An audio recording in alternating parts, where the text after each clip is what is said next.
हम अवधूत ब्राह्मण की कथा के बारे में चर्चा कर रहे थे कि ये जो अवधूत ब्राह्मण है ये किंग यदु से मिला। अभी भगवान बताएंगे। एक्चुअली कृष्ण भगवान उद्धव जी को ये स्टोरी पता है और ये समझाने के लिए कि एक बुद्धिमान व्यक्ति समस्त सृष्टि को अपना गुरु बना लेता है। वो सीखता है क्योंकि उसके पास शास्त्र चक्षु होते, शास्त्रों में ट्रेंड है ना, स्क्रिप्चर्स में तो ट्रेनिंग होती है। तो वो फिर जो भी देखता है तो क्योंकि स्क्रिप्चर्स की आई से देखता है तो उसको सीखने को मिलता है। हम अपनी आंखों से देखेंगे तो हम सिर्फ शोषण करेंगे या एंजॉय करेंगे, भोग करेंगे, बस इतना ही चलता है।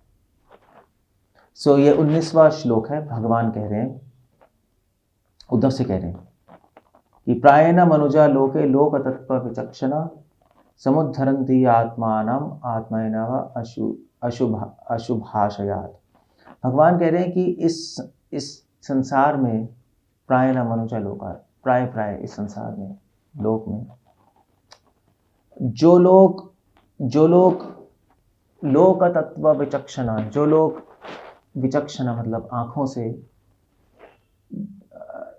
जो तत्व को देख सकते हैं, जो एक्सपर्ट है संसार को शास्त्र की दृष्टि से देखने में, बहुत कम लोग हैं।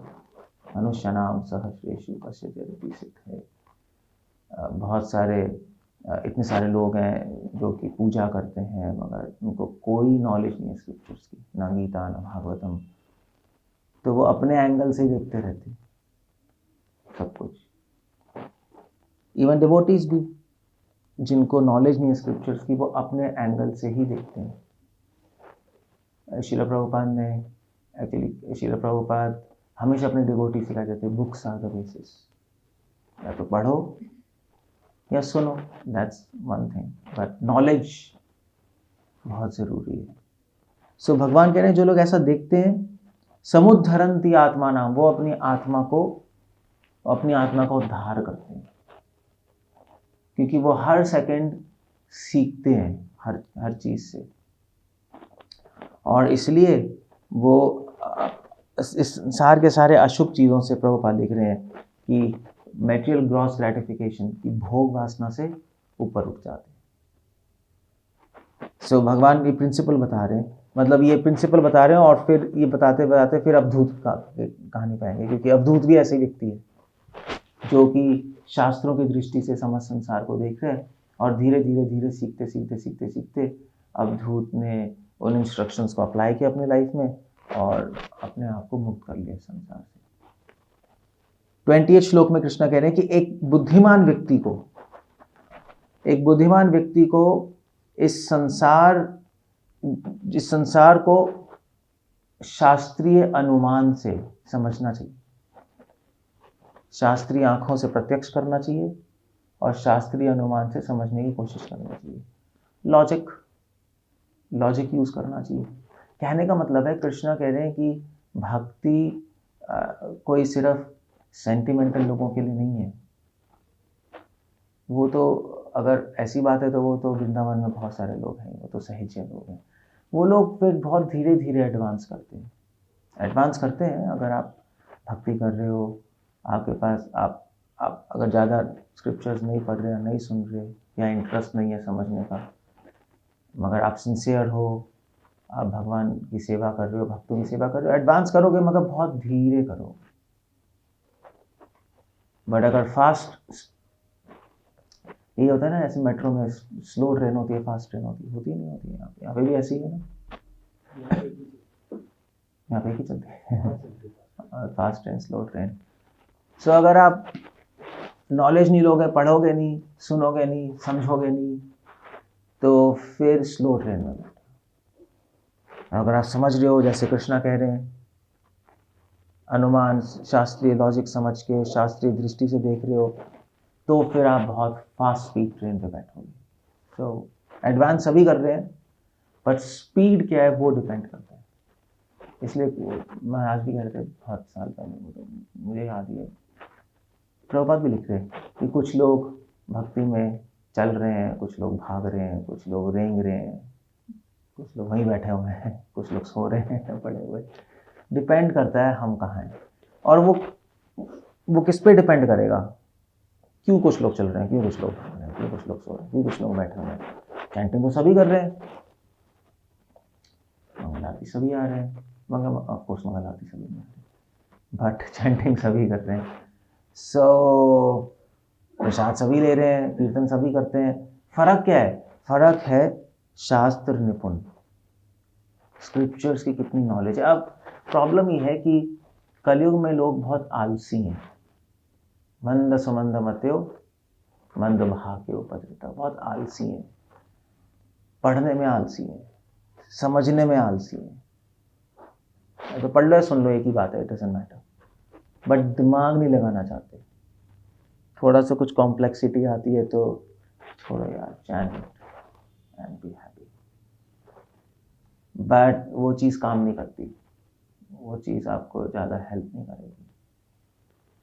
सो भगवान का ऑर्डर है यहाँ पर, भगवान का। और कृष्णा इंटरेस्टिंगली कह रहे हैं कि व्यक्ति अपनी ही बुद्धि से अपना बेनिफिट कर सकता है। जो बुद्धि हमें संसार में के गर्त में ले जाती है, वही बुद्धि अगर शास्त्रीय बुद्धि हो जाए तो हमें ऊपर उठा देगी। वही चीज़ जो गिराती है वही उठाती है, रूल है संसार का। वही प्रॉब्लम, जहाँ प्रॉब्लम है वहीं सॉल्यूशन होगा। ये तो नीति शास्त्रों में लिखा ही है, भागवत में भी लिखा है। अगर दूध से तबीयत खराब हो रही है तो दूध से ही ठीक होगी। ऑफ कोर्स दूध को कुछ ऑल्टर करना पड़ेगा, अब दही बना लो, ठीक हो जाएगा। पेट खराब हो गया दूध से तो वही कृष्ण कह रहे हैं कि जो बुद्धि और जो शरीर हमें संसार में आसक्त कराता है, जो गिराता है, वही शरीर वही बुद्धि आपको उठा देगा, प्रोवाइडेड वो बुद्धि आपकी शास्त्रीय बुद्धि, उस बुद्धि में आपके अपने लॉजिक नहीं हो, उस बुद्धि में शास्त्रों के लॉजिक हो। प्रोवाइडेड उस आंखों में आपके अपनी भोग वासना नहीं हो, आंखों में शास्त्रों का चक्षु हो, तब आप उठ जाओगे। ये वैष्णविज्म। ज्ञानी योगी लोग तो कहते हैं हाँ भी शरीर नहीं है, हम बुद्धि नहीं है, मन नहीं है, और मेडिटेशन में बैठो और सबको जीरो कर दो, यही है ना। उनका वैष्णव नहीं, वैष्णव इंटेलिजेंट होते हैं। वैष्णव कहते हैं इसी को यूज कर लो, इसी को यूज करो। जैसे नहीं कहते behind every rise and fall there is a woman, सुना है? वह आदमी गिरता है उसके पीछे भी औरत है, वह आदमी उठता है उसके पीछे भी औरत होती है, ऐसा कहते हैं, मगर मैं थोड़ा कन्विंस नहीं। कोई उठता है तो औरत शायद नहीं होती, गिरता है तो शायद हो सकती है, उठने में पता नहीं कैसे होती है, बट होती है। किंग्स के लिए है, किंग्स के लिए, किंग्स जो होते हैं उनके लिए होता है, जो अगर उठते हैं तब भी स्त्री होती है, गिरते हैं तब भी स्त्री होती है, नहीं। सो भगवान कह रहे हैं कि इसलिए sometimes one acts as one own spiritual master. हम लोग अपने ही गुरु बन सकते हैं, अपने गुरु बन सकते हैं। ये बहुत इंटरेस्टिंग इंसाइट है। अवधूत ब्राह्मण अपना ही गुरु बन गया एक्चुअली। अवधूत ब्राह्मण ने हालांकि 24 गुरु लिए, अभी बताऊंगा। अवधूत ब्राह्मण ने बाज को देखा, उससे सीखा, सांप से सीखा, नहीं, और स्त्री से सीखा। अब वो एक्चुअली वह अपने ही गुरु बन गए, क्योंकि उन्होंने जो सीखा वो शास्त्र उन्होंने पढ़े हुए थे, उन्होंने देखा, उससे कंक्लूजन निकाला, अपने लाइफ में अप्लाई किया। सो कृष्ण कह रहे हैं कि sometimes one acts as one's own spiritual master. Srila Prabhupada यहाँ पे लिख रहे हैं कि जीवा गोस्वामी यहाँ पे मेंशन कर रहे हैं कि अगर आपकी दृष्टि सही है और अगर आप शास्त्रीय नॉलेज है आपको, तो फिर आप भगवान के जो रिप्रेजेंटेटिव्स हैं, जो वैष्णव हैं, उनको अप्रिशिएट कर पाओगे। कि जो जैसे शिक्षा गुरु हैं, दीक्षा गुरु हैं, पथ प्रदर्शक गुरु हैं, इतने सारे डिवोटीज हैं, आपको समझ आएगा कि यस, ये मेरे सेवियर्स हैं, ये मुझे बचा सकते हैं।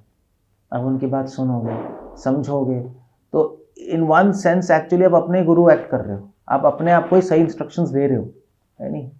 अदरवाइज अगर गुरु भी हो और आपका दिमाग खराब हो गया तो गुरु क्या करेगा?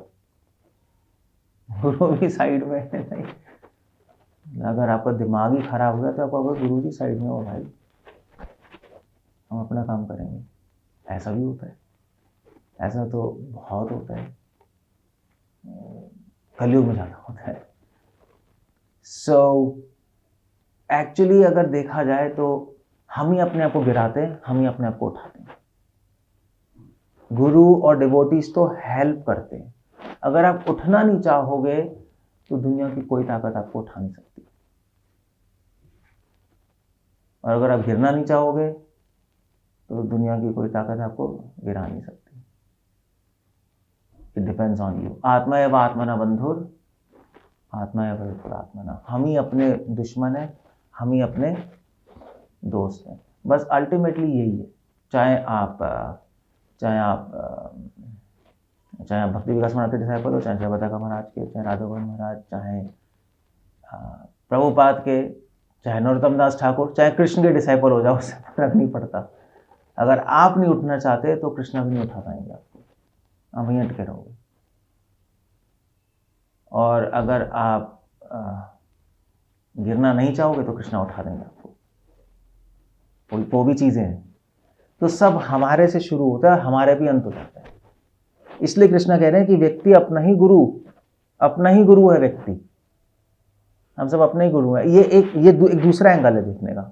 एक दूसरा, भगवान ये नहीं कह रहे कि अपने गुरु बन जाओ, खुद ही सीखते रहो और खुद ही पढ़ते रहो। वो फिलॉसफी नहीं है, वो तो कृष्णमूर्ति की फिलॉसफी थी। कोई गुरु एक्सेप्ट न करो, तुम अपने ही गुरु हो, वो आइडिया नहीं है। बट आप समझ रहे, डिफरेंट एंगल है देखने का। फिर कृष्णा कह रहे हैं कि इस मनुष्य जीवन में जो लोग दो चीजें कह रहे हैं। जो लोग सेल्फ कंट्रोल्ड है, 21 श्लोक में, पुरुषत्वे च माम धीरा, जो धीर व्यक्ति है। मनुष्य जीवन में जो धीर व्यक्ति मतलब जिसके सेंसेस कंट्रोल्ड है। वो रासलीला के लास्ट श्लोक में आता है ना, धीरा, भगवद्गीता में आता है, धीर चतुर न मोह्यति।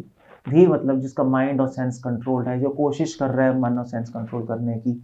सांख्य योगा विशारद है, और जो एक्सपर्ट है स्पिरिचुअल साइंस में।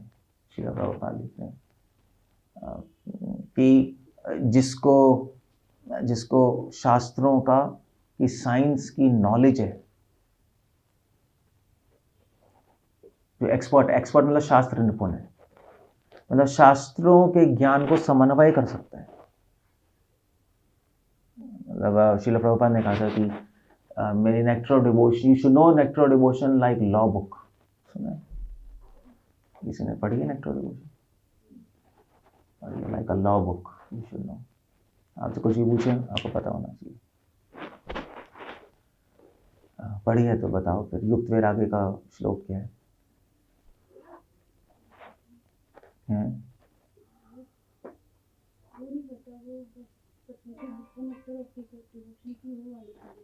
पतली बुक क्या होती है? एनीवे, श्लोक क्या है युक्त वैराग्य की? यू नो, सो दैट्स, उसको कहते हैं law book. Law book, Prabhupada कह रहे हैं लॉ बुक में जैसे लॉयर को हर कोड, वो नहीं होता, क्या कहते हैं उसको, क्या कहते हैं? नहीं, धारा वो होता है, पीनल कोड जो भी होता है, 423, 721, पूरा याद रहता है, वर्ड टू वर्ड, वर्बैटिम। ऐसे आपको भी याद रहना चाहिए। वो मतलब है लॉ बुक का प्रयोग करना। ये नहीं है कि पढ़ ली समझ लिया, सिर्फ उतना नहीं है। सो प्रभुपाद कह रहे हैं जिस व्यक्ति में दो गुण है, एक तो जो सेल्फ कंट्रोल्ड है और जिसको नॉलेज है शास्त्रों की, as a law book, he can directly see me along with all my potencies. वो पश्यन्ति सर्वशक्तया उपबृंहितम, वो मुझे देख सकता है हर जगह। वासुदेवा सर्वमिति, वरना भूल जाओगे। तो सेंटिमेंटल लोगों में क्या होता है, जब तक वो भक्ति करते हैं तब तक तो बहुत अच्छा लगता है, जब पूजा और चैंटिंग नहीं करते तब विविल्डर हो जाते हैं। ये चलता है। तो सेंटिमेंटल लोग होते हैं जो, मतलब 99% तो लोग सेंटिमेंटल ही हैं। लोगों को लगता है कि भक्ति मतलब जप करना, भावनाओं से, और प्रसाद लगाना, और अपने जगन्नाथ बलदेव सुभद्रा या जो भी है। माता जी मुझे मेल लिख रही थी कि मेरे भगवान हैं जगन्नाथ बलदेव सुभद्रा, कृष्ण बलराम, गौर में आए, गोवर्धन शिलाए हैं, मेरे प्रिय भगवान। प्रिय हैं, very nice, but do you understand what you are doing? That's the whole idea. So ठीक है, अप्रिशिएटेबल है, कुछ तो कर रहे हैं, कुछ तो कर ही रहे हैं, ऐसा नहीं है पागलों की तरह बैठे हुए नास्तिक हैं। बट पॉइंट ये है कि वो लोग जब तक पूजा करते हैं, चैंटिंग करते हैं, तब तो अच्छा लगता है, कीर्तन करते हैं, मगर जब नहीं करते तब माइंड डिस्टर्ब होता रहता है। ये प्रॉब्लम होती है, और अपने वेगों को कंट्रोल नहीं कर पाते, क्रोध द्वेष वो कंट्रोल नहीं होती चीजें। सो इसलिए कृष्णा कह रहे हैं कि दो क्वालिटीज बहुत जरूरी हैं अगर एडवांस करना है तो। और महावरू मैंने कहा यही कह रहे हैं, वैराग्य विद्या नीचे भक्ति होगा, शिक्षार्थम एकम पुरुषा पुराना। भक्ति जो कि वैराग्य और विद्या से अलंकृत नहीं है, वो भक्ति सुंदर नहीं लगती भगवान की दृष्टि में। अब वो कैसे आएगा? वो ऐसे आएगा जब आप ऐसे भक्तों के साथ एसोसिएट करो। वो संघ का फर्क है बस, और कुछ नहीं है। अगर आप ऐसे संघ में पड़े हो जहाँ पे सब नाच रहे हैं, गा रहे हैं, तो आप भी वैसे ही बन जाओगे, नाचने गाने वाले। अब ऐसे संघ में रहोगे जहाँ पे लोग समझने की कोशिश कर रहे हैं भगवान को, आप वैसे बन जाओगे। संघ पे जैसा संघ वैसा रंग, बस यही है। आप जिस ग्रुप में हो वैसे बन जाओगे, आप देख लेना, वो ग्रुप है बस। अब जिस ग्रुप में हो बिल्कुल वैसे ही बन जाओगे आप। जिस ग्रुप में बहुत कीर्तन चलते हैं, आप कीर्तनिया बन जाओगे। जिस ग्रुप में बहुत ज़्यादा प्रसाद चलते हैं, आप प्रसादिया बन जाओगे। जिस ग्रुप में ज़्यादा नॉलेज होती है, आप नॉलेजेबल बन जाओगे। सो वो डिपेंड करता है आप कैसा संग ले रहे हो। बट कृष्ण भगवान का आइडिया तो यही है, वैराग्य विद्या। चैतन्य महाप्रभु का आइडिया यही है। अब आप कितना कर सकते हो वो आप पे डिपेंडेंट है, आप नहीं करना चाहते वो आपकी प्रॉब्लम है। बट कृष्ण भगवान की ओपिनियन तो ये है। इसलिए कृष्ण भगवान अब कह रहे हैं कि अब मैं तुम्हें एक स्टोरी बताऊंगा अवधूत की, जिसने की 24 गुरु अपनाए। एक्चुअली 24 गुरु नहीं अपनाए, अगर आप ध्यान से सुनोगे भगवान की बात, तो एक्चुअली वो अपने ही गुरु हो गए। एक पॉइंट के बाद व्यक्ति अपना ही गुरु बन जाता है। अभी नहीं हो आप, अभी तो शिष्य हैं। जब आप एडवांस हो जाते हो, जब आपको समझ आने लगती है चीजें, अनुभव हो जाता है, तो फिर आप अपने ही गुरु बन जाते हो, खुद ही सीखने लगते हो चीजें। एक लेवल के बाद तो ऐसे ही आता है ना, जैसे मान लीजिए जैसे शुरू में जो बिजनेस करना आते हैं वो MBA कॉलेज जाते हैं, MBA करते हैं, सीखते हैं। फिर जब बिजनेसमैन बन जाता है सक्सेसफुल, तो फिर खुद ही और चीज़ें सीखने लगता है बिजनेस से, और सेमिनार देने लगते हैं, नहीं और भी चीज़, और फिर किताबें भी लिख देते हैं लोग कि हमारा एक्सपीरियंस ये है, फिर उसकी किताबें पढ़ते हैं। सो उसने कैसे सीख लिया? एक बेस होता है, फिर आदमी अपने आप को बढ़ा देता है। सो अवधूत ऐसे व्यक्ति हैं। अवधूत ने अब यहाँ पे 24 गुरु लिए। अवधूत एक्चुअली लेटा हुआ था ऐसे ही, तो महाराज यदु जो हैं, यदु तो पता है ना, यादव और पांडवों के पहले। तो यदु महाराज जो थे वो जा रहे थे, तो उन्होंने देखा कि एक ब्राह्मण ऐसे ही लेटा हुआ है, ऐसी है वहां पे घूम रहा है, और वो ब्राह्मण अवधूत है। तो यदु महाराज ने रोका घोड़ा और उससे पूछा अवधूत से। तो यदु महाराज ने कहा कि देखो कि मैं तुम्हें देख रहा हूं, और तुम कोई यज्ञ वज्ञ तो कर नहीं रहे, और फिर भी तुम्हें इतनी ज्यादा नॉलेज है, और तुम इतने संतुष्ट हो। ये बड़ी अजीब सी बात है। तुम्हें ना खाने की चिंता है, ना पहनने की चिंता है, ना रहने की चिंता है, तुम आराम से रह रहे हो, और जब तुम बोलते हो तो तुम्हारी नॉलेज भी मुझे समझ आ रही है। वो खुद भी एक राजा, वो खुद भी बहुत बड़े डिवोटी थे यदु महाराज। सो उन्होंने कहा कि काइंडली टेल मी, तो मुझे प्लीज बताओ फिर तुम्हारी इतनी बुद्धि आ कैसे गई, तुम इतने बुद्धिमान कैसे बन गए, और दूसरी चीज बताओ कि तुम इस संसार में ऐसे पागलों की तरह भ्रमण क्यों कर रहे हो। मतलब एक जगह बैठ के आराम से आश्रम में बैठ के तुम्हें मतलब अपनी साधना वाधना कर सकते थे। तो थोड़े बेबिल्डर हो गए यदु महाराज, क्योंकि जनरली हम किसी भी स्पिरिचुअल आदमी को देखते हैं तो कुछ ना कुछ साधना तो कर ही रहा होता है। जैसे अगर मान लीजिए हमारे पास आए तो हम 16 माला करेंगे, हरे कृष्ण कुछ तो कर ही रहे होंगे, एक आश्रम में रह रहे होंगे, मगर दोनों नहीं है, ना साधना कर रहा है और बस ऐसे ही घूम रहा है, कभी यहाँ बैठ रहा है कभी वहाँ बैठ रहा है। तो यदु महाराज ने कहा कि ऐसे कैसे तुम इस स्टेज पे पहुंच गए हो, इतना ज़्यादा डिटैच्ड, वैराग्य और विद्या से अलंकृत कैसे हो गए। तो उस अवधूत ब्राह्मण ने अपना सीक्रेट बताया कि मैं इस वैराग्य विद्या से अलंकृत कैसे वो एनीवे ये तो उससे पहले तो यदु महाराज कह रहे हैं कि संसार में लोग धर्म, अर्थ, काम, वासना और मोक्ष के पीछे पड़े रहते हैं। ये चार ही चीजें, धर्म, अर्थ, काम, मोक्ष, इसी के पीछे पड़े रहते हैं और इस संसार में अपना यश बढ़ाते हैं और अपने भोग की चीजें बढ़ाते हैं। जनरली लोग इसी में पड़े रहते हैं, धर्म, अर्थ, काम, मोक्ष, इसी चार चीजों में पड़े रहते हैं और चलते रहते हैं। मगर तुम तो कल्पा कबीर दक्ष सुभागो अमृत भाषणा। अब वो कह रहे हैं मगर तुम्हारी भाषा बहुत मधुर है। इसका मतलब यदु महाराज ने थोड़ी देर बात की है उनसे, और किसी भी व्यक्ति को पहचानना है तो बात करके आप समझ जाओगे कि वो क्या है। नहीं जैसे वो होता है ना, थोता घना बाजे घना, बस वैसे तो सभी यहाँ पे महान विदुषी लग रहे हैं, मगर जब बात करने में आएंगे तो पता लग जाएगा कि कौन क्या है, कौन अप्पा चप्पा गप्पा है। समझ, अप्पा चप्पा गप्पा समझते हो?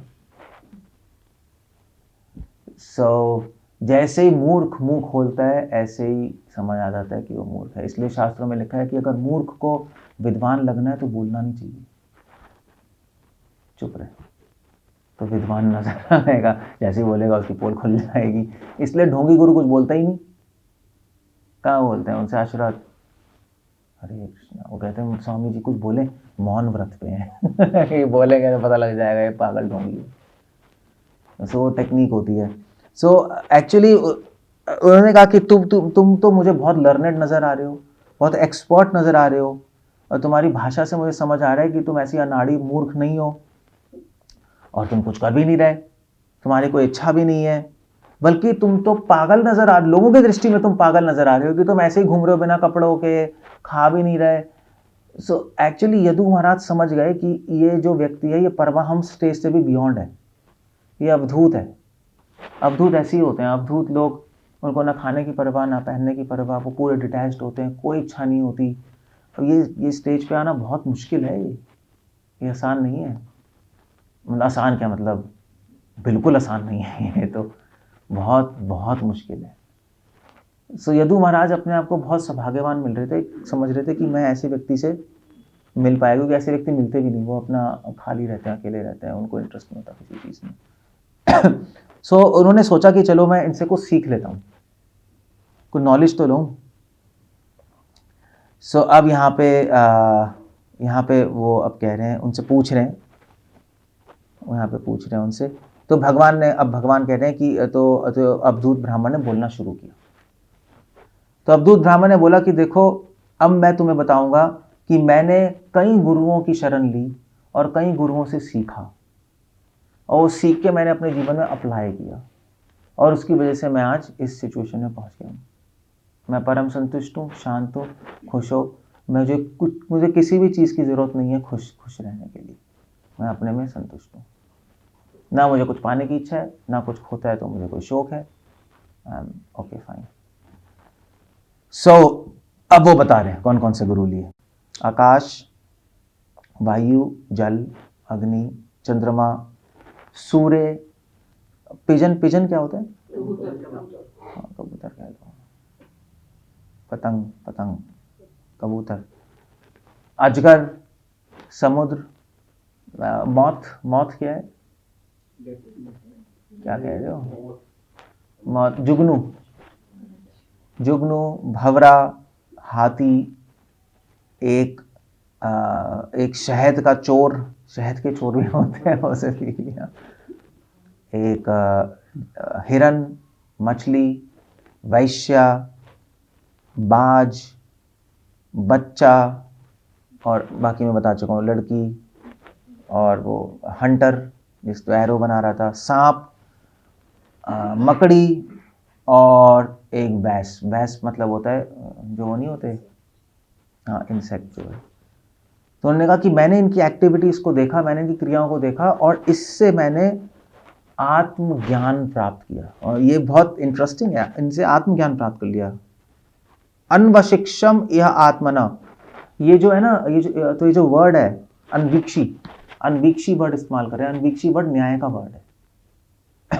अब इनके मुंह से जो ये वर्ड है अनवीक्षी, इससे पता लगता है कि ही इज ऑलरेडी इंटेलिजेंट, ये ट्रेंड है व्यक्ति, मतलब ऐसे ही कोई छोड़ छाड़ के भाग नहीं गया, इमिटेटर नहीं है ये ट्रेंड है। क्योंकि अनवीक्षी जो वर्ड है ये वर्ड एक न्याय का स्टूडेंट ही इस्तेमाल कर सकता है। अन्वीक्षी का मतलब क्या होता है, किसी को पता है क्या होता है? हाँ हाँ, तो अन्वीक्षी न्याय में आता है। अन्वीक्षी का मतलब होता है एनालाइज करना, स्क्रूटनाइज करना।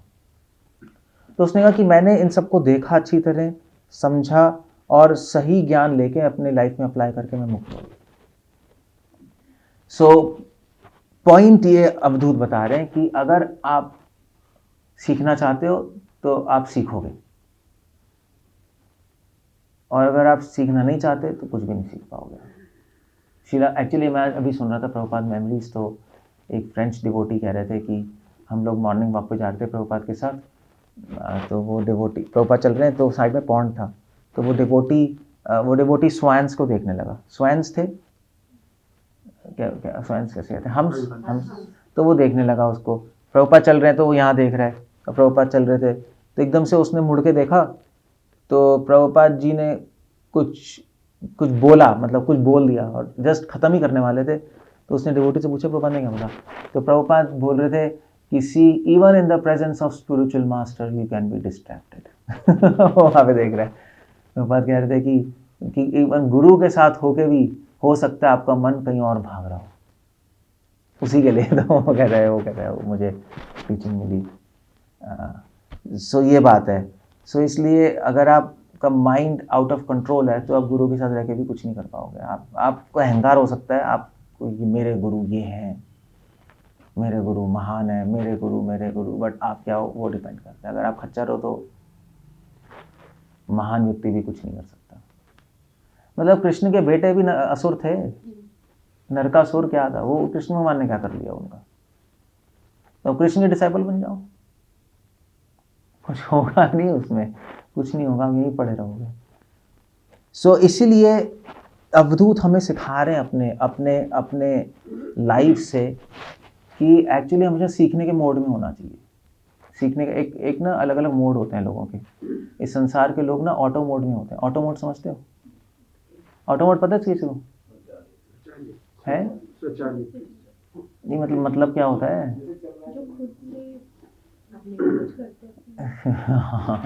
संसार के लोग ऑटो मोड में होते हैं, तो अपने मन से चलते रहते, कोई रिस्ट्रिक्शन नहीं, कुछ नहीं, जो मन में आ रहा है करते रहते हैं, वो ऑटो मोड होता है। मगर ये कुछ लोग तो चलो ऑटो मोड में, कुछ लोग होते हैं, कुछ लोग सिखाने के मूड में होते हैं। इसको टिप्पणी करना, उसको कमेंट करना, वो ऐसा है, वो ऐसा है, वो ऐसा है, देखो ऐसे होगा, ऐसे होगा, ऐसे होगा, वो भी कुछ नहीं सीख पाते।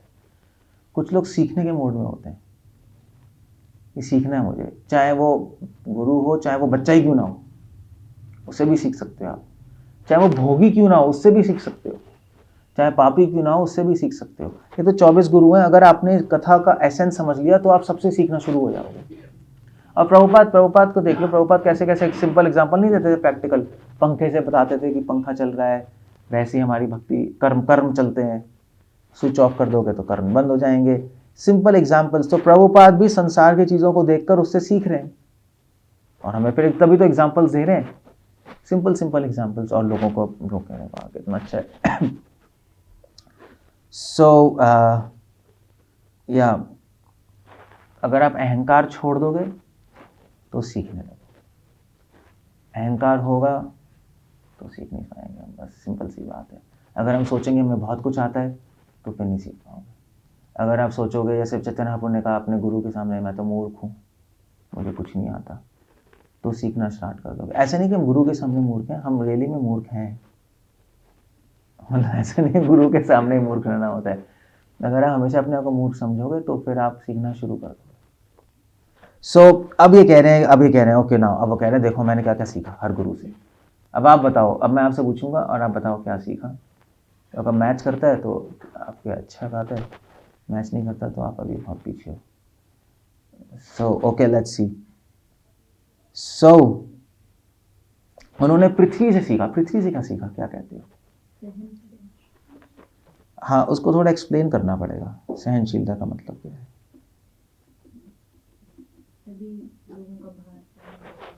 नहीं, ये गलत है।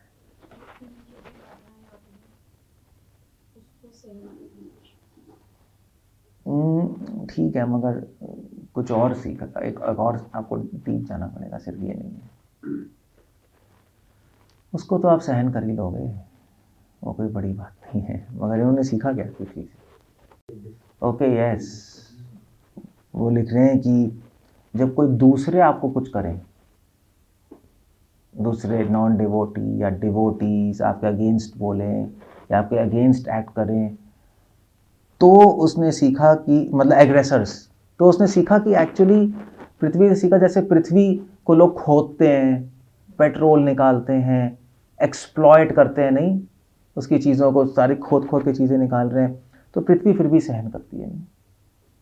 उसी प्रकार अगर आपको कोई प्रॉब्लम में डाले, आपको कोई मारे, गाली दे, पॉलिटिक्स करे, फिर भी डिवोटी सहन करता है। और सहन कैसे कर पाता है, क्वेश्चन ये है। वो भी बता रहे हैं कैसे सहन कर पाता है वो सब। ये सहन करना बहुत मुश्किल है। अगर कोई कुछ आपके अगेंस्ट का है, कोई कुछ बोले, वो आप सहन नहीं कर पाओगे। वो बाकी भक्ति में बाधाएं तो सहन कर लोगे, वो कोई बड़ी बात नहीं है, वो कर लेंगे भी। गर्मी है तो गर्मी में कुकिंग करनी है तो गर्मी सहन करनी है, वो आप कर जाओगे, उसमें वो इट डजंट मैटर। बट जब ये बात होती है तो नहीं कर सकते आप, तो माइंड आउट होगा, फिर अपने आप को डिफेंड करोगे। एक्चुअली कुछ लोग, पता है, कुछ लोग सहन नहीं कर पाते। जब सहन नहीं कर पाते ना तो दो रिस्पॉन्स होते हैं। एक होता है या तो मारोगे उसको फिर, या उसको गाली दोगे, या उसके अगेंस्ट कुछ बोलोगे। दूसरा होता है या अपने आप को डिफेंड करना शुरू कर दोगे। डिफेंड समझते हो? हाँ, अपने आप को बचाना। वो भी एक्चुअली आप इसका मतलब सहन नहीं कर पाए। या आपको कुछ बोलेगा ऐसे क्यों कर रहे हो, तो आप बोलोगे नहीं नहीं प्रभु जी, मैं ऐसे नहीं कर रहा, वो तो वो कर रहा है, ये कर रहा है, वो कर रहा है। हमने कहा पूछा था आपसे कि डिफेंस का पूछा था आपसे पूछा था क्यों कर रहे हो, बस दैट्स ऑल। गलती कर रहे हो बता दो, बट ऐसा होता नहीं। सो दो रिस्पॉन्स आते हैं, या तो क्या कहते हैं, सुना है फाइट और फ्लाइट, सुना है फाइट और फ्लाइट रिस्पॉन्स। जब कोई डेंजर आता है ना तो क्या करता है व्यक्ति, या तो फाइट करता है या भाग जाता है। बस वही है, जब कोई प्रॉब्लम्स आती है, जब कोई बोलता है, जब कोई पॉलिटिक्स होती है, तो या तो आप 12 आर्ग्यू करोगे और मारोगे उसके ऊपर ब्लेम लगाओगे, या अब भागना मतलब डिफेंड कर लोगे। यही दो चीज करते हैं। बट एक डिवोटी, अवधूत ने सीखा कि पृथ्वी कुछ नहीं कर रही, तो हमें भी कुछ नहीं करना चाहिए। मगर वो कैसे कर पा रहा है, क्वेश्चन ही है, कैसे कर पा रहा है वो। वो तो बहुत बृहत आंसर हो गया।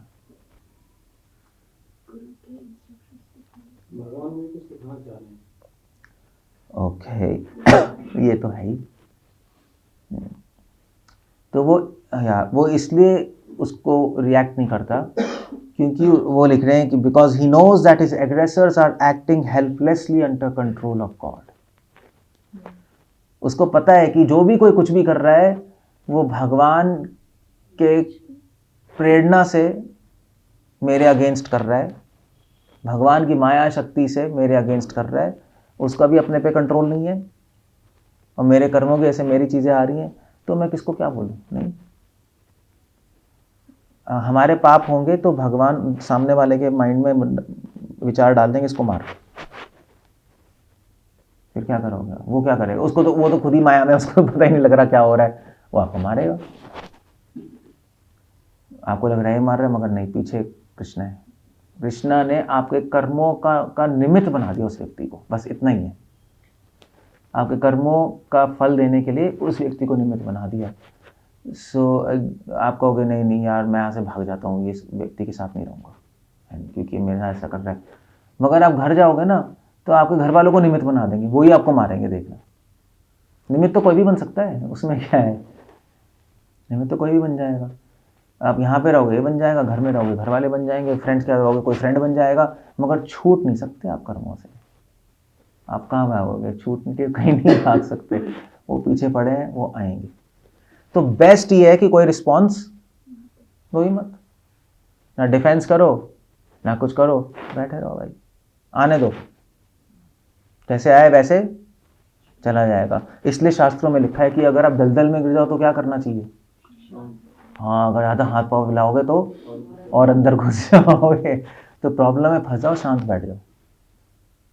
मगर वो शांत बैठने के लिए माइंड कंट्रोल चाहिए और भगवान की भक्ति चाहिए, वरना आप शांत बैठ नहीं सकते। आप कुछ ना कुछ करोगे आप। तो खलबली जब मचती है ना तो आदमी बैठ नहीं पाता, बट धरती बैठी हुई है, करोड़ों युगों युगों से धरती है। लोग आए, राजा आए, लोग आए, उन्होंने खोदा, उन्होंने एक्सप्लॉइट किया, बट धरती ने कुछ नहीं बोला। सुने पृथ्वी देवी से सहन शक्ति, तरो रेवा सहिष्णु नाम, ये सीखा। प्रभुपाद ये लिख रहे हैं, by drilling oil, atomic explosion, pollution, धरती को खराब तो कर ही रहे हैं। ओके, ये पृथ्वी से सीखा। और पृथ्वी में, ओके, पृथ्वी में पहाड़ भी होते हैं, तो उन्होंने पहाड़ से भी कुछ सीखा। पहाड़ से क्या सीखा बताओ?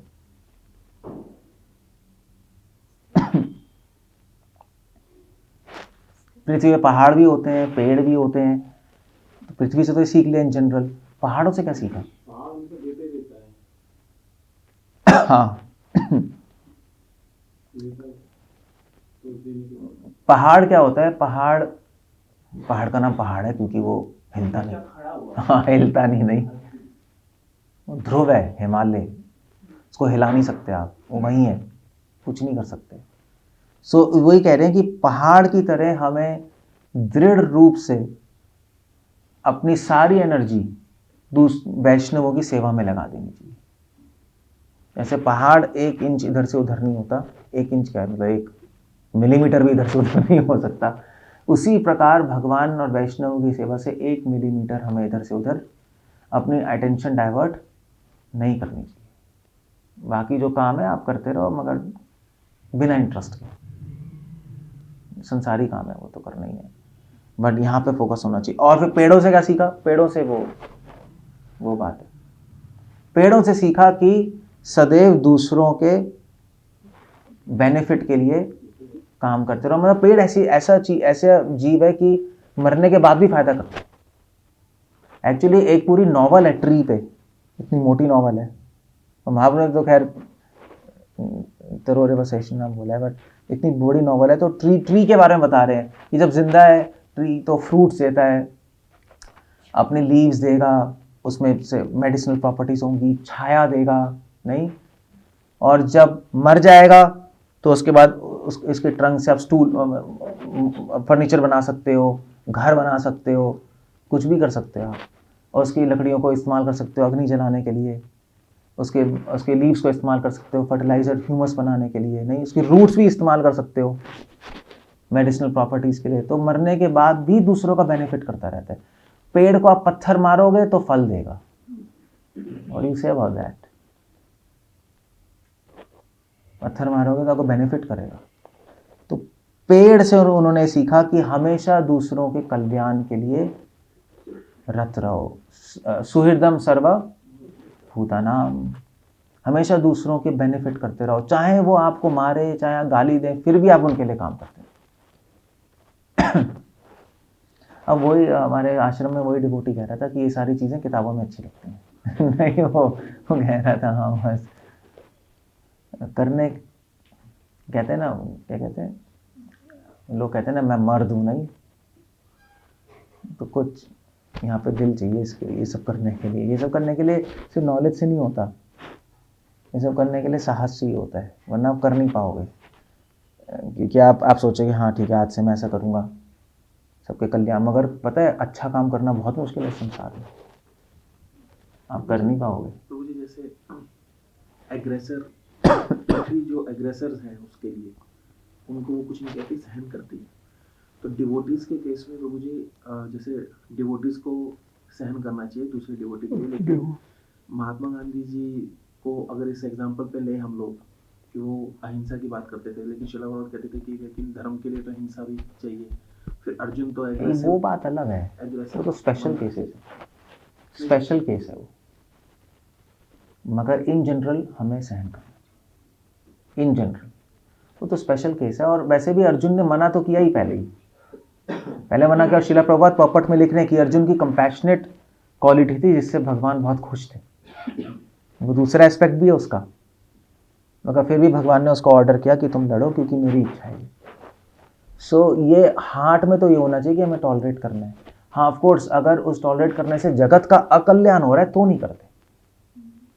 तो भगवान ने एक हायर विजन दी, भगवान ने अप्रिशिएट भी किया अर्जुन को। वहाँ प्रभुपाद लिख रहे हैं कि भगवान ने गीता क्यों बोली अर्जुन को, क्योंकि उसमें दिव्य गुण थे कि वो लड़ना नहीं चाहता था, उसमें दया थी, अपने एग्रेसर्स को ही माना नहीं आता था। अब द्रौपदी ने माफ तो कर दिया, उसके बच्चों को मारा, तो भगवान बहुत खुश थे द्रौपदी से। तो भागवत में आता है ऐसी स्त्री कहाँ मिलेगी। सो बेस वैल्यू तो सारी दया ही होनी चाहिए। हाँ अगर एक स्पेशल केस है कि ये करने से, आपके टॉलरेट करने से 50 लोग मर रहे हैं, तब फिर नहीं कर सकते, फिर तो कल्याण हो गया, फिर तो आपको कुछ एक्शन लेना पड़ेगा। सो वो जनरली स्पेशल केसेस होते हैं, ये बात है। So that's idea, so you should tolerate. लोग जनरली ना लड़ते नहीं, लोग डिफेंड जरूर करते हैं, सुना है, डिफेंड जरूर करेंगे अपने आप को। नहीं प्रभु जी मैंने इसलिए किया था, मैंने इसलिए किया था। और जितना आप डिफेंड करोगे ना उतना ही अप्रिय हो जाओगे बुद्धिमान व्यक्ति की दृष्टि में। हो सकता है आप सही हो, आप सही लॉजिक दे रहे हो, मगर आप एक्चुअली अप्रिय हो जाओगे क्योंकि आप में गुण नहीं है सहन करने का। इसलिए हो सकता है आपने गलत नहीं किया हो। मान लीजिए कोई डिवोटी आपको कहे यार तूने बर्तन ज़्यादा मतलब गंदे धोए हैं, तो आप कहोगे नहीं एक्चुअली वो तो सीनियर ने कहा था मुझे ऐसे धोने को, मैं तो कह ही रहा था उसको सर्फ ला के धोते, उसने कहा पानी से धोते। आपने लॉजिक तो दे दिया ठीक है, मगर एक्चुअली हम खुश नहीं होंगे क्योंकि हमें पता है कि आप में डिफेंड करने की गंदी आदत है। स्वीकार कर लेते मेरी गलती है, मगर अपना ब्लेम किसी पर डाल के और क्लीन ब्लेम फ्री हो जाना वो बड़ा अजीब सा है, वो ठीक नहीं है। फिर तो छोटी छोटी बातें हैं, मगर बड़े बड़ी चीज़ें होंगी तब आप डिफेंड करने पहुंच जाओगे आप। सो पृथ्वी से सीखो, मनुष्य इस पेड़ से। अच्छा और उसने किससे सीखा, तो उसने पेड़ से सीखा कि हमेशा हम अपना जीवन दूसरों को डेडिकेट कर दें। ये पेड़ से सीखा, जैसे अपना जीवन डेडिकेट कर देते हैं उसी प्रकार वैष्णव को और भगवान की सेवा में डेडिकेट करते हैं। मतलब जिएंगे भी भगवान की सेवा में और मरेंगे भी भगवान की सेवा में। बस भगवान की सेवा में दुख है, भगवान की सेवा में सुख है, भगवान ही सब कुछ है, अब और कुछ जगह नहीं जाने को। ये पेड़ से सीखा। ओके, और फिर उसने सीखा किससे,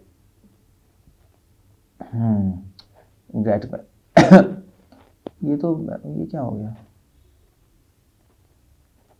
एक्चुअली उसने पेड़ से एक और चीज सीखी, क्या सीखा कोई बताएगा। अवधूत ने तो एक और चीज सीख ली। अवधूत ने सीखा पेड़ से कि अपने एग्जिस्टेंस जीने के लिए ज्यादा कुछ प्रयास मत करो। पेड़ तो कुछ करता ही नहीं, वहीं खड़ा रहता है, जो मिल रहा है, नहीं मिल रहा तो नहीं मिल रहा, और इधर उधर भाग नहीं रहा। तो उसी प्रकार हमारा जीवन होना चाहिए, ज़्यादा इधर उधर भागो मत। जीने के लिए हम पैसे कमाएंगे, ये करेंगे, चीज़ें हो जाएंगी। भगवान चाहेंगे तो आपका मेंटेनेंस ऐसी हो जाएगा, आप चिंता मत करो।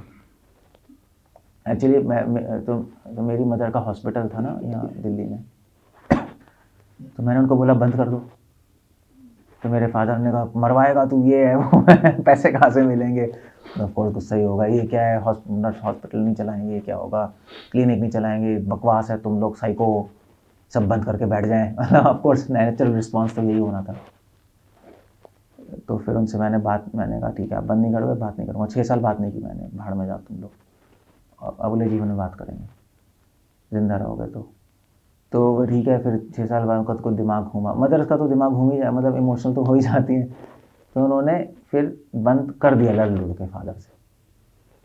तो मैंने कहा देखो तुम्हें कोई प्रॉब्लम नहीं होगी, पैसे जितने आने उतने आएंगे, आप तुम एक्सपेरिमेंट तो करके देख लो कोई प्रॉब्लम नहीं होगी। तो उन्होंने कहा ऐसा तो नहीं होगा, बट फिर भी तू कह रहा है तो कर देते हैं, कर दिया उन्होंने। मगर उनकी इनकम कम नहीं हुई, मज़े की बात है। बाद में बोला मेरे मदर फादर ने इनकम तो वही चल रही है। मैंने कहा वो तो होना ही है, जितना आना है वो आना है। फिर मैंने कहा चलो तुम्हें कन्विंस होगा ना इनकम वही चल रही है, क्लिनिक भी बंद कर दो। कहते पागल बनती है, एक छोटी क्लिनिक वो तो चलने दो, मैंने करके देख लो। तो उन्होंने क्लिनिक भी बंद कर दी, कुछ नहीं, इनकम वही आ रही है। क्योंकि अब तो ऑनलाइन हो गया ना, तो ऑनलाइन पे कंसल्टेशन दे रही है, तो अब उतने पैसे उतने आ रहे हैं, मतलब कोई ना कोई और रूट खुल गया। सो हम सोचते हैं कि एक्चुअली काम वाम करने से, हाथ पाँव मारने से हो जाएगा, एक्चुअली होता नहीं है, वो सब इल्यूजन है, वो सब आपको करके ही देखना पड़ेगा। एक्चुअली गुरु महाराज हैं तो यूके में हमारे गॉड ब्रदर हैं, मैं नाम भूल गया, मैं उनके घर ही रहता हूँ यूके में। तो उनकी, आपको पता है ये सोहो स्ट्रीट पता है यूके में? Soho street, Oxford street, Oxford के पास ही सोहो। तो ऑक्सफोर्ड स्ट्रीट मतलब यूके की समझ लो सीपी है। तो उनकी बहुत 3 फ्लोर की दुकान थी आर्चीज गैलरी की। तो ऑक्सफोर्ड स्ट्रीट पे 3 फ्लोर की दुकान बहुत बड़ी बात होती है। मतलब ये समझ लो साउथ एक्स में आप 3 फ्लोर की दुकान है, या सीपी में करोड़पति व्यक्ति है। ऑक्सफोर्ड स्ट्रीट पे तो इंटरनेशनल टूरिस्ट आता है। तो महाराज गए तो थोड़ा ओल्ड एज हो गई थी, ओल्ड एज मतलब 55 ऐसी कुछ थी। तो महाराज ने कहा अब तो तुम्हारा 1+ का टाइम आ गया, 50 से ऊपर हो गया। तो महाराज ने कहा कि बंद कर दो सब, अब 3 फ्लोर की बंद, पूरा बिजनेस चल रहा है।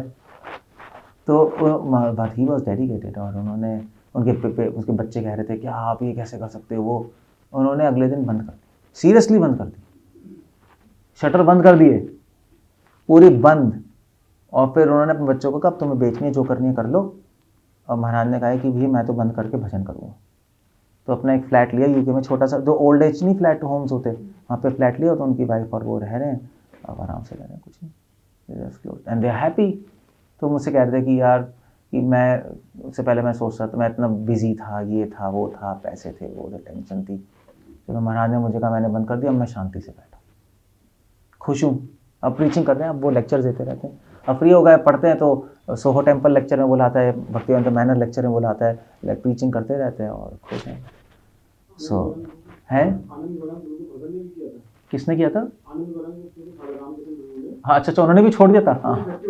हाँ देख लो उनके, हाँ मुझे नहीं पता था। अच्छा बोलने पर ऐसे कई लोग हैं, मतलब छोड़ देते हैं, जस्ट ड्रॉप ऑफ।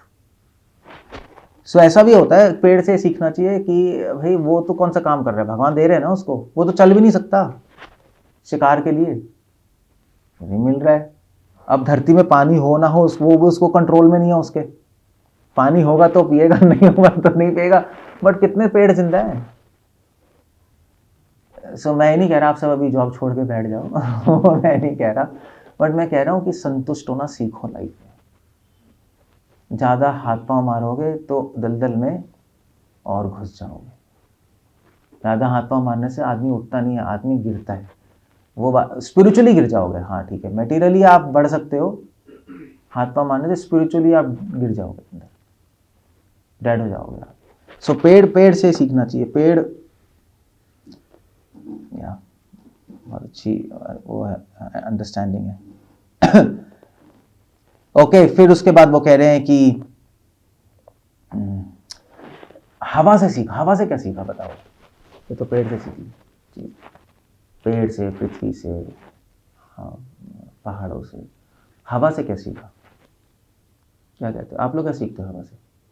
कुछ नहीं। हम तो क्या सीखेंगे? कुछ नहीं, बस हवा बह रही है तो खिड़की खोल लो, अच्छी हवा आ जाएगी, बस इतना ही है। गंध और सुगंध और दुर्गंध दोनों से हाँ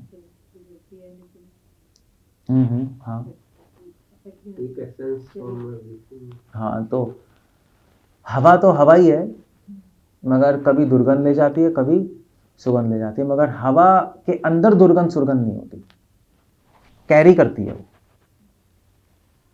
तो फिर थोड़ी देर हवा आएगी दुर्गंध के साथ, फिर दुर्गंध चली जाएगी, तो हवा तो बहती रहेगी, उसमें क्या है तो उसी प्रकार वो कह रहे हैं कि जो व्यक्ति भक्त है, जो भक्त है, उसके जीवन में कभी अच्छा हो रहा होता है आसपास, कभी बुरा हो रहा होता है, मगर वो उससे प्रभावित नहीं होता कभी कभी हमारे माइंड में भी अच्छे विचार आते हैं, बुरे विचार आते हैं, जैसे हवा में दुर्गंध आती है, सुगंध आती है, मगर हवा को पता है मैं दोनों से अलग हूँ। सो माइंड में अच्छे विचार आ रहे हैं, बुरे विचार आ रहे हैं, मगर हमें पता है कि हमारा मन, हमारी आत्मा इस सबसे अलग है, सबसे अलग है। सो हवा से उन्होंने सीखा कि किस प्रकार अच्छे और बुरे में रहते हुए भी उनसे प्रभावित नहीं होना, ये हवा से सीखा। हवा बहती रहती है, आप अपनी भक्ति करते रहो, आसपास अच्छी चीज़ें होती रहेंगी, बुरी चीज़ें होती रहेंगी, उससे प्रभावित मत हो। मतलब इतनी सारी बुरी चीज़ें हो रही हैं, ठीक है, फ्रस्ट्रेट मत हो। हम सुबह तो बात कर रहे थे आज, फ्रस्ट्रेट मत हो। बहुत सारी गंदे लोग हैं, बहुत सारी ख़राब चीज़ें हो रही हैं, फ्रस्ट्रेशन होती है देखकर क्या बकवास संसार है, वो तो होती है, वो तो हमें लगता ही है क्या ये बकवास लाइफ वेस्ट कर रहे हैं, ये कर रहे हैं, वो कर रहे हैं, वो कर रहे हैं, but at the same time हम ये प्रभावित नहीं होते, हमारे माइंड में चढ़ती नहीं है चीज़ें। क्यों? क्योंकि हमें पता है कि संसार तो है ही ऐसा। मैं वही कह रहा था ना कि अगर पागल खाने में जाओगे तो कौन मिलेगा? पागल मिलेंगे। वो अच्छा आदमी मिलेगा? नहीं। अगर संसार में आओगे तो कौन मिलेंगे? पापी लोग मिलेंगे। तो फ्रस्ट्रेट क्या होना? पागल खाने में तो लोग टूर लगाने जाते हैं, वो कहते रहे पागल खाने में टूर लगाने ले गए दिखा। तो यहाँ तो हम हैं, सब पागल हैं, हमें पता है सब गंदे हैं, ठीक है, दैट्स ओके। एक लेवल पे फ्रस्ट्रेशन है, मगर दूसरे लेवल पे हम भूल जाते हैं।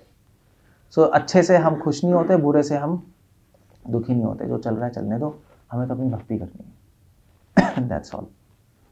सो ये भी एक दृष्टिकोण है संसार को देखने का, संसार में रहने का, हवा की तरह। सो एंटेंगल नहीं होता वो चीज़ों में। ओके, उसके बाद एक्चुअली ये भी बात है, हवा से ये भी सीखा कि जैसे ये तो कृष्णा गीता में बोल रहे हैं, जैसे हवा खुशबू एक रूम से दूसरे रूम ले जाती है, उसी प्रकार हमारा जो सूक्ष्म शरीर है वो आत्मा को एक शरीर से दूसरे शरीर में ले जाती है। तो और ऑफ कोर्स इसलिए जब आप दूसरा शरीर लोगे तो आपकी जो मानसिकता है वो वही रहेगी, वो चेंज नहीं होगी। आपकी क्वालिटीज़, आपका स्वभाव बिल्कुल वही रहेगा।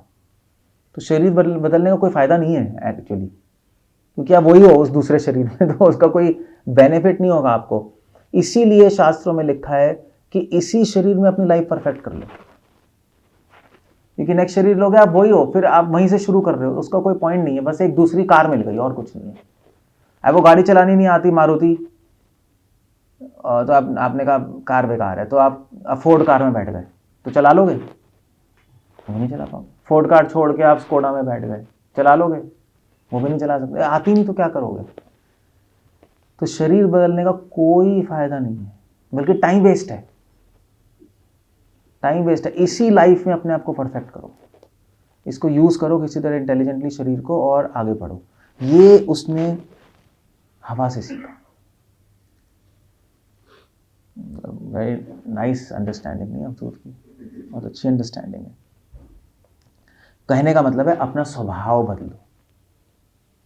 शरीर बदलने से कुछ नहीं होगा, सिचुएशन बदलने से कुछ नहीं होगा, लोगों को बदलने से कुछ नहीं होगा। जब तक स्वभाव नहीं बदलेगा आप वही हो अलग अलग सिचुएशन में, कुछ नहीं होगा। अगर आप सोचोगे भी इन डिवोटीज़ में बहुत पॉलिटिक्स है, यहाँ है प्रॉब्लम है, मैं घर में बैठ जाऊँगा, कुछ नहीं होगा उससे। आपका स्वभाव वही बना पड़ा है, वो वैसे ही हो आप, और बल्कि और ख़तरनाक सिचुएशन में हो, क्योंकि अब तो आप कोई करेक्ट करने वाला भी नहीं है आपको, आप वैसे ही पड़े हो, आप 20 साल से वैसे ही पड़े रहोगे घर में, तो कौन क्या कर लेगा फिर? सो प्रॉब्लम से भागना नहीं चाहिए, या सिचुएशन से भागनी नहीं चाहिए, अपनी नेचर चेंज करनी चाहिए। ऑफ कोर्स ये बात है कि अगर आप ऐसी सिचुएशन में जहाँ पे सब डिविएशन चल रही हैं, मतलब आप कहीं गए मंदिर में, वहाँ पे सब डिविएशंस ही हैं, कोई सिद्धांत ही फॉलो नहीं कर रहा, सब उल्टा फुल्टा ही चल रहा है, तब तो जगह छोड़नी पड़ेगी, क्योंकि आप तो प्रभावित हो जाओगे। बट अगर डिवोटीज सब कुछ सिद्धांत से, ये सब कुछ ठीक चल रहा है, मगर आपकी डिवोटी से वो क्या कहते हैं 36 का आंकड़ा है तो मत जाओ वहाँ से, मत छोड़ो, क्योंकि आपके पास एक अपॉर्चुनिटी है अपने आप को बदलने की। अब वहाँ रह के अपने आप को बदलो, रादर देन अब सिचुएशन बदलो, क्योंकि कितनी सिचुएशन बदलोगे? सिचुएशन बदलते बदलते एक दिन शरीर बदल लोगे फिर क्या होगा? फिर कुछ नहीं होगा। इसलिए भगवान कृष्ण क्या कह रहे हैं? अध्यात्म स्वभाव उच्चते। अध्यात्म मतलब अपने स्वभाव को बदलना। अगर आपने 20 साल भक्ति कर ली, आपका वही स्वभाव है, इसका मतलब आप 1 इंच एडवांस नहीं किया, आप एडवांस नहीं किया, वही के वही हो आप। आपने हो सकता है 1 करोड़ माला घुमा ली हो, मगर अब वही हो। एक्चुअली पता है, एक्चुअली ना भोगी लोग बिल्कुल सही कहते हैं ना, तू तू ज़्यादा भक्त बन रहा है, क्रोध तो वही का वही बना पड़ा है। एक्चुअली बिल्कुल सही कहते हैं, वो हमारे गुरु हैं, हम उनसे कहते हैं तू क्या भक्ति कर रहा है, उसको भगा देते हैं, मगर एक्चुअली वो बिल्कुल ही ठीक कह रहे हैं कि तुम वही वही क्रोध कर रहे हो, वही कर रहे हो, और तुम क्या भक्ति कर रहे हो। तो बात तो सही है, सेम स्वभाव तुम्हारा बना पड़ा है। सो अपना स्वभाव बदलो, उसी को बोलते हैं ब्राह्मणत्व, ब्राह्मणिकल क्वालिटीज लाना, उसी को बोलते हैं। जब तक ब्राह्मणत्व नहीं होगा तब तक मोक्ष संभव नहीं है। वो एक टेक्निकल भाषा में आप ऐसे बोल दो। सो हवा से उन्होंने ये सीखा। ओके, सो मैं कल बात करूँगा, 9 बज गए अब।